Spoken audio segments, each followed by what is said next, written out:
বলি যে আপনাদের যে আলোচক স্যার বলেছিলেন যে হযরত উমর রাদিয়াল্লাহু তাআলা আনহু তিনি ছিলেন অন্য পৃথিবীর শাসক। তিনি যখন জৈনিক ব্যক্তি প্রশ্ন করেছিলেন যে যে গনিমতের মালগুলা সবার ভেতরে যখন বন্টন করা হলো, তো এরকম একটা প্রশ্ন তার মাধ্যমে যেহেতু করা হলো, তার বাকি আলোচনা আপনি আমাদেরকে বলেছেন। তো এখন আমি আমাদের বাস্তবায়ন আমাদের বাংলাদেশের প্রেক্ষাপটে যদি বলতে চাই, তো আমরা যদি চিন্তা করি যে এখন ইসলামিক খেলাফত যদি আমরা আমাদের বাংলাদেশে রাজত্ব করতে চাই, তো সেক্ষেত্রে আমাদের যে সংসদীয় ইসলামিক ব্যবস্থা এবং ইসলামিক যে ব্যবস্থা, সেই ক্ষেত্রে আমাদের এটা পার্থক্যটা কি, বা আমরা যদি চিন্তা করি যে সংসদীয় ইসলামিক ব্যবস্থা, সংসদীয় ব্যবস্থা বলা হয় যে সকল ক্ষমতার মালিক হচ্ছে জনগণ, কিন্তু আমরা যদি চিন্তা করি সকল ক্ষমতার মালিক হচ্ছে ইসলামিক ব্যবস্থা আল্লাহ তাআলা, আল্লাহ তাআলা সবকিছুর মালিক, মানে সৃষ্টি যার হুকুম হবে তার। এখন কথা হচ্ছে যে এখন যদি আমরা গণতন্ত্রের কথা চিন্তা করি, এক্ষেত্রে দেখা যায় যে মানুষ যা বলে, মানে মানুষ যাদেরকে ভোট দিল সে 300 জন মানুষ মিলে একটা আইন বানাচ্ছে, আইন প্রণয়ন করছে। তো এই আইন প্রণয়ন করার অধিকার কি আসলে মানুষের আছে কিনা, বা সত্যিকার অর্থে এখন আমাদের সাধারণ মানুষ আমাদের কি করা উচিত? ধন্যবাদ। মাশাআল্লাহ, খুবই চমৎকার প্রশ্ন, বুদ্ধিদীপ্ত প্রশ্ন। আমাদের এখানেও এরকম ঠিক রিলেভেন্ট একটা প্রশ্ন আছে। সো প্রশ্নটা রাজনীতি রিলেটেড। আমরা এক নম্বরে মোটা দাগে 2-3টি কথা বলতে চাই। এক নম্বরে ইসলামের শাসন ব্যবস্থার নাম হলো খিলাফা। ইসলামী শাসন ব্যবস্থার নাম খিলাফা। খিলাফার বাইরে ইসলামী কোনো শাসন ব্যবস্থা কখনোই ছিল না, এবং কখনো এটার কোনো রূপরেখা আমাদের স্কলাররা কখনোই, কারণ খেলাফা তো আল্লাহ রাসূল সাল্লাল্লাহু আলাইহি ওয়াসাল্লাম কর্তৃক প্রতিষ্ঠিত নির্দেশিত পদ্ধতিতে এটা পরিচালিত, এবং সাহাবায়ে কেরামের ইজমার উপর ভিত্তি করে এটা প্রতিষ্ঠিত। ফলে এর ভায়োলেশন করা এটার কোনো সুযোগ নেই, এটা অবলম্বন করা, অনুসরণ করা এটা ফরজ। প্রথমত কথা। দ্বিতীয় কথা হচ্ছে যে যদি আমরা এর বিকল্প খুঁজতে চাই, তাহলে এখন বিকল্প দেখি গণতন্ত্র। গণতন্ত্রের মধ্যে আপনি যেটা বলেছেন এটার বাইরেও আরো অনেক সমস্যা আছে, যে সমস্যাগুলো গণতন্ত্রকে একটা ডিফেক্টিভ সিস্টেম বানিয়েছে। সিস্টেমটা কোনোভাবেই কি ইফেক্টিভ না, এটা ডিফেক্টিভ। এবং এই কারণে চোর, বাটপার, লুটেরা, খুনেরা এরাও কিন্তু একদল লোকের সমর্থন পেয়ে তারা কি চলে আসে, এবং তারা এসে আমাদের জন্য, গায়িকারা আমাদের জন্য আইন বানাইছে বাংলাদেশে, তাই না? নায়িকারা আইন বানিয়েছে, অথবা ওই যে কি বলে ক্রিকেটাররা আইন বানাইছে আমাদের জন্য, যে আইনের কিছুই জানে, কিন্তু তারাও আইন বানিয়েছে, অথবা এই আইনগুলো পুরোটাই ইসলাম বিদ্বেষী এরকম বানিয়েছে। তাহলে এখন আমাদের করণীয় কি? করণীয় দুটো। একটা হলো খেলাফা ব্যবস্থা ফিরিয়ে নিয়ে আসার জন্য চেষ্টা করা, গ্রাসরুট লেভেলে ব্যাপক পরিমাণ দাওয়াতি কাজ করা, নিজেরা সচেতন হওয়া। যেমন ধরেন আপনাদের কলেজের এই যে আপনারা মিলে যদি স্টাডি সার্কেল ব্যাপক পরিমাণ তৈরি করেন, সেশন তৈরি করেন, যেখানে আপনারা ইসলামী একটি শাসন ব্যবস্থা কেমন হতে পারে এটা আপনারা জানান, তাহলে মানুষের মধ্যে সচেতনতা তৈরি হবে। এটা ওই যে খ্রিস্টান অথবা ওয়েস্টার্ন যে ডেমোক্রেটিক যে প্রসিডিউর আছে, এটা ডিফেক্ট কোথায়, প্রবলেম কোথায়, এগুলো বলুন, তাহলে মানুষের মধ্যে চেতনা তৈরি হবে। তখন আমরা যদি বলি যে না আপনারা কি চান, খেলাফত চান নাকি এটা চান, তখন মানুষ বলে আমরা খেলাফত চাই। কিন্তু এখন যে পরিস্থিতি, অধিকাংশ লোকই তো এটা বুঝেই না, অথবা অধিকাংশ লোক এটা মানে না তারা। এবং এই কারণে আধুনিক সিস্টেমে, এই গণতান্ত্রিক সিস্টেমে যারা রাজনীতি করে, এরা এমন কথা বলে, এই কথাগুলোর কারণে সে ইসলাম থেকে খারিজ হয়ে যায়, সে হয়তো বুঝে না। যেমন সে বলে আমি এখানে শরিয়া আইন কায়েম করবো না, এটা বলার সাথে সে অমুসলমান হয়ে গেছে, সে কাফের হয়ে গেছে, সে হয়তো বুঝেও না, তারা নিজের স্বার্থে সে এগুলো বলে যাচ্ছে।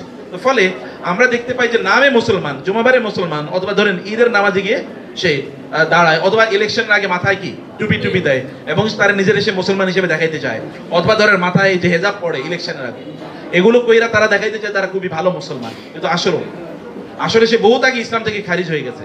যখন দাড়ি টুপিওয়ালা কোনো ছেলেকে অথবা হিজাবি কোনো মেয়েকে ঠাট্টা করে বলে যে এই ছেলেরা পাগল হয়ে গেছে, এরা হুরের খোঁজে, এরা গিয়ে এখন কি বোম মেরে মানুষকে মারে, অথচ পুরোটাই মিথ্যাচার, তাহলে সে কিন্তু এর মধ্যে ইসলাম থেকে খারিজ হয়ে গেছে।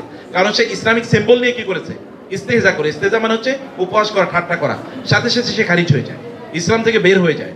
আবার যখন বোনদেরকে নিয়ে চিন্তা করে যে এই মেয়েদেরকে আবার এরকম হিজাব করতে হবে কেন, তাদেরকে আবার এই ইসলামিক ড্রেস কোড মেনটেন করতে হবে কেন, এগুলো জীবন্ত ট্রেন্ড ঘুরে বেড়াচ্ছে, এগুলো বলেছে তো লোকজন।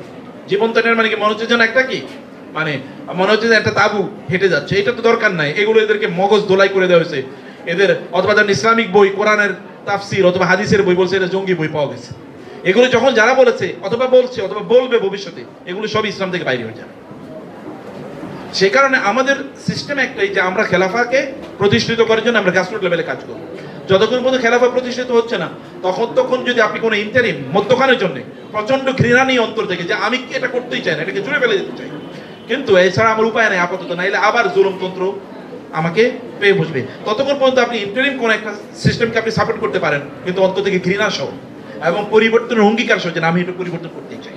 And this is the only way to আপনার এসকেপ ফ্রম দিস প্রবলেম অথবা টু সলভ দিস ক্রাইসিস, ইনশাআল্লাহ।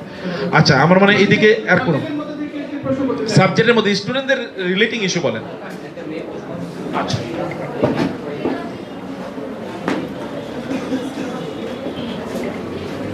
জি, পানি পানের বিষয়টি আমি কি বিসমিল্লাহ বলে শুরু করব না, যে নাকি যে দোয়াটি আছে পানি পানের জন্য সেটি পড়বো, এটি বিষয় জানতে চাই। পানি খাবার সহ সকল কাজ বিসমিল্লাহ বলে শুরু করতে হয়।